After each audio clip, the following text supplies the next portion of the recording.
Bonjour à tous et bienvenue pour cette nouvelle chronique de jurisprudence du droit de la franchise par le cabinet Gouache Avocat. Je voudrais vous parler de la nécessité de rédiger avec la plus grande attention, bien évidemment, votre contrat, mais spécifiquement la clause attributive de compétences juridictionnelles. Dans le cas qui nous intéresse, la Cour d'appel de Colmar, dans un arrêt du 5 novembre 2014, avait à interpréter une clause et à décider si le TGI de Strasbourg, qui avait été saisi par le franchisé pour nullité du contrat, sur le fondement du vice du consentement, était ou non compétent. Dans le contrat de franchise, dont la nullité était demandée, était insérée une clause attributive de compétence aux tribunaux de Barcelone.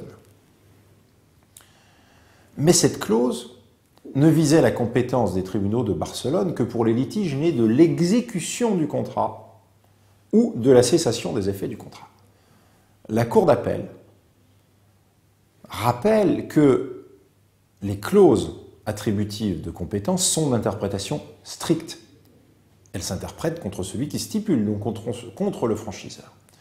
Par conséquent, dans cette clause, à une analyse évidemment restrictive, puisque l'interprétation est stricte, donc exégétique, eh bien, les circonstances liées à la formation du contrat, à sa validité, n'étaient pas visées. Par conséquent, la Cour d'appel a estimé que c'est à bon droit que le TGI de Strasbourg s'est estimé compétent et avait pu connaître sur le fond du litige.